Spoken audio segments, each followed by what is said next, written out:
Hey everybody, this is Tony Hibbard with the Assisted Band Director, the channel that is here to help new and young band directors navigate the first few years of their career, and also for more experienced band directors if they're wanting to learn something new or put something new into their toolbox. And as always, if you are an experienced band director and you have any comments, if you disagree with something that I say, put it in the comments below. And if you agree with something that I say, put it in the comments below. We're all here to help each other, and I'm just using this as a way to try to help everybody. So the video that I am doing today is 5 books for every middle school band director. Okay, these 5 books I think are important and need to be in every middle school band director's library, and depending on where you teach, this could also kind of bleed into high school too.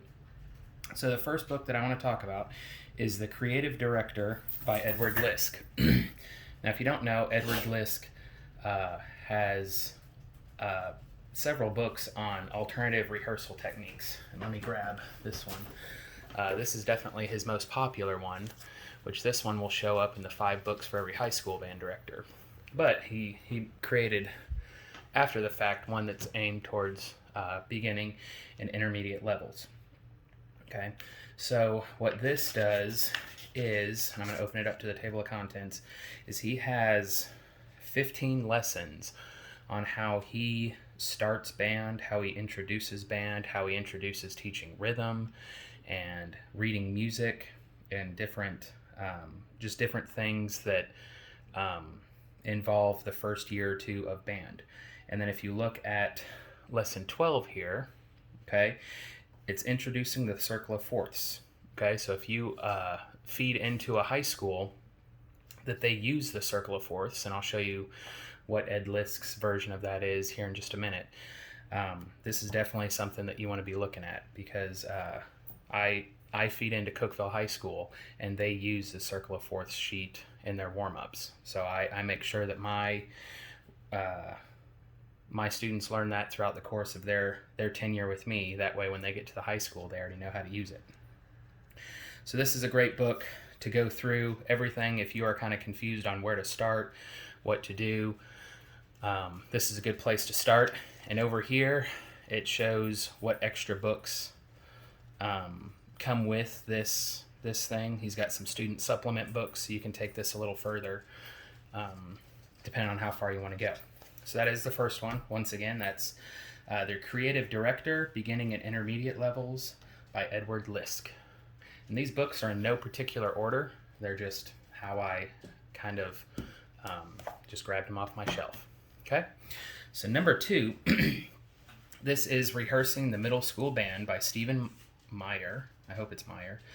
And this book is a great book for designing your curriculum as a middle school teacher. Okay, it asks all of these directors here, and a lot of these, well, all of these directors are just powerhouse programs, and they are, I would assume they are all approachable.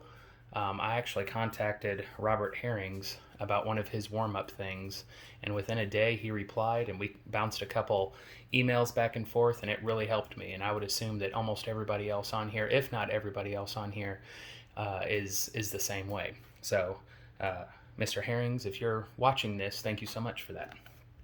All right, so let me show you what this book does.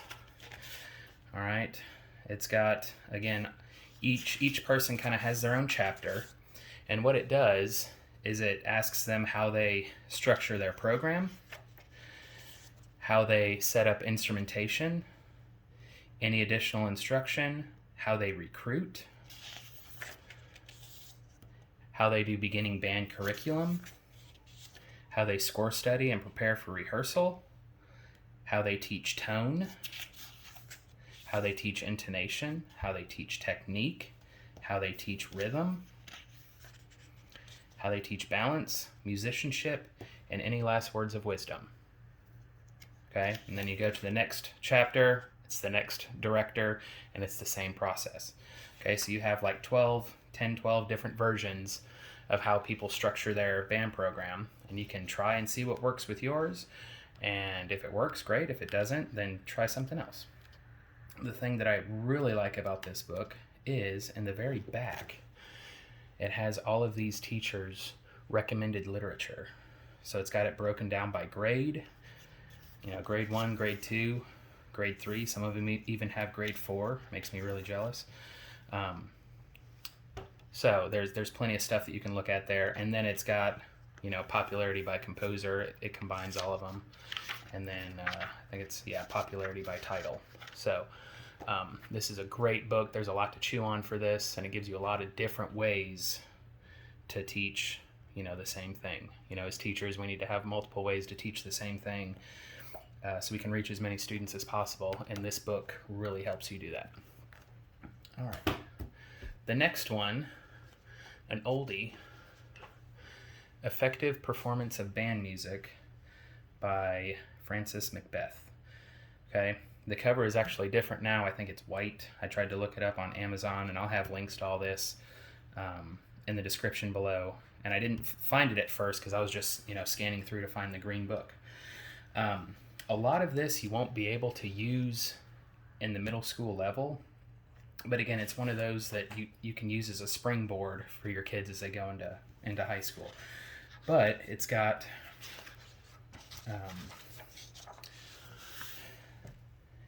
a bunch of different chapters. He calls them solutions on how to achieving correct ensemble pitch and balance, and just goes through all of these. And it's a great tool. It's definitely a good read for everybody, but a lot of it you can use for middle school. Some of it's going to be a little bit above their head. For instance, solution 3, understanding the interpretation of asymmetric meters. Okay, for my middle school personally, we don't even touch asymmetric meters. So maybe one fine day we can, but right now that's not even on the table. The second chapter, which is really fascinating, is it talks about articulations. And what he did was he interviewed some, small names in the band world like John Barnes Chance and Frank Erickson and Howard Hansen, and the list keeps going on, all these, monsters of the game, and asks them what they think of each articulation. And even between all of these people, there's still slight variation in all of it. So if you're looking for a way to try to teach that, you can get some ideas from that. And there's also, I'm not sure if it's in here, there are also, doesn't look like it, there's a packet that goes with this that you can hand out to your students, and it goes over building the pyramid balance, which is kind of the focus of this whole thing, is getting the lower voices on the bottom and the upper voices on the top. And there it is. Okay, of course this price has probably changed. Actually, I will say it does change. And then the parts, okay, that go with it, because he gives examples for all of his pieces. So instead of having to pull out all of those pieces and go, all right, look at this measure, he's got them all on one page. So it makes it really, really useful for you guys. So that's the third book, Effective Performance of Band Music by Francis McBeth. All right, the next one, if you can only get one of these, I would suggest this one. Okay, Habits of a Successful Middle School Band Director. Okay, by Scott Rush, Jeff Scott, and Emily Wilkinson. This was another game changer for me. It's a very thick book. It's definitely the thickest of all the ones in this list.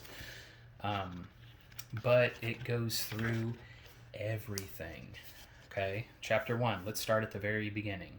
Okay, and it shows you how to build relationships with your school, and then it goes through how to do beginning band, building curriculum by the year. Okay, how to teach all kinds of different stuff. One thing that I found very important, Chapter 10, a myriad, plethora, and cornucopia of things necessary for success. And this is all the things that happen outside of the band room. Okay, for instance, traveling with middle school students. Okay, if you're a fresh band director and you're taking middle school students on a bus, it's not going to be like it was when you were in college or high school. It's going to be completely different. So lots of good stuff in here.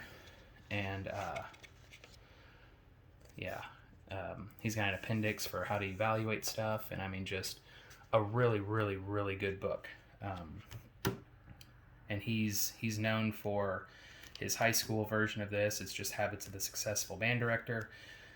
And he's got method books out, and I mean, when I'm saying it's headlined by Scott Rush. I think he's got help on all of them, but he's got curriculum for middle school band, high school band, middle school strings. I mean, all kinds of stuff. So another great resource to do.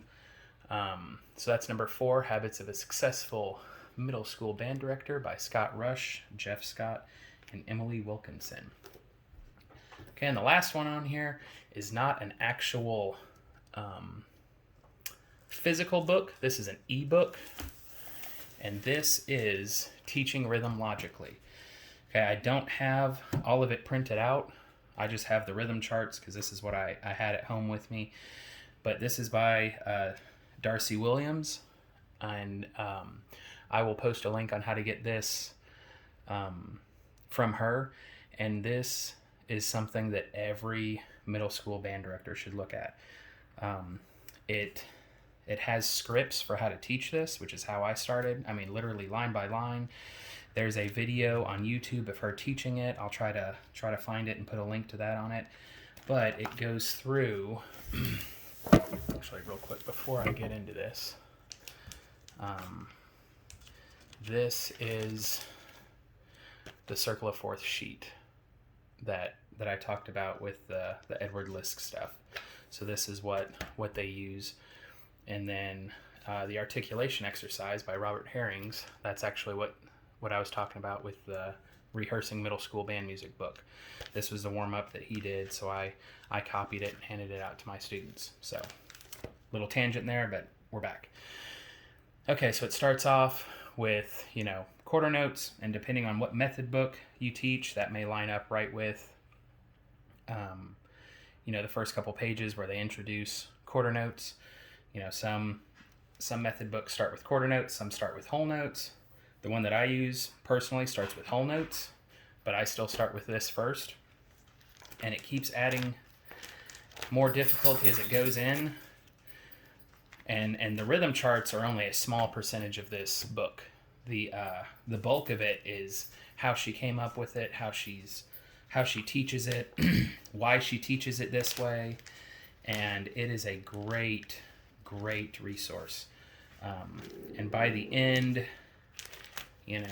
it's got mixed 16th note rhythms, dotted 8th 16th rhythms, crazy 16th rhythms, and it really keeps your kids on their toes.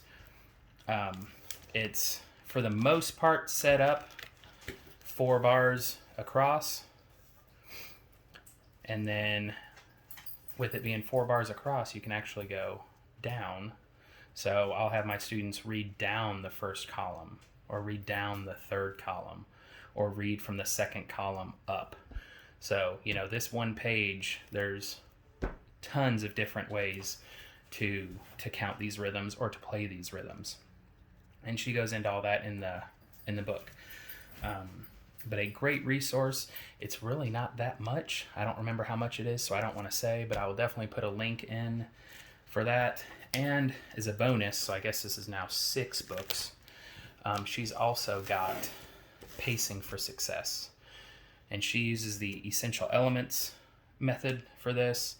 And, this is kind of what the other one is it outlines everything that she does. Everything is scripted, so you know exactly her thought process and everything. And obviously it works because Styles Middle School is a fantastic program that I like to try to steal as much stuff from as I can. And they also have the After Sectionals podcast that I've mentioned in here. So Darcy, if you or any of your staff is watching this, thank you, because you have changed the way I teach everything. So that's Pacing for Success, which goes over the beginning band portion of it, and then also Teaching Rhythm Logically, which is how to teach rhythms. So I do have one more, and I felt it necessary to put this in. This is kind of a bonus. This is I Know Sousa, not sopranos. So if you're in one of those small school systems where you have to teach band and choir, this will help you bridge those two together. If you're like me, you had a voice class, and then you might have taken a semester or two of just college choir, and that's it. And then all of a sudden you have to teach choir. So this is a really good resource by Russell Robinson, and it just goes through a lot of really good things. Stranger in a Not So Strange Land. Let's start from the very beginning. So it goes through everything just like these other books are, but this is a good one. If you're not comfortable teaching choir, this will definitely make you feel a little bit better about it. So those are my 5 books plus two bonuses. If you've made it this far, thank you so much. Please like and subscribe. I'm starting to get some traction on my channel, and it's growing because of people like you letting everybody know. Most of my popularity has gone from word of mouth. So if you like this video, please like and subscribe and let a friend know about it. And that is all for today. Have a great day, guys.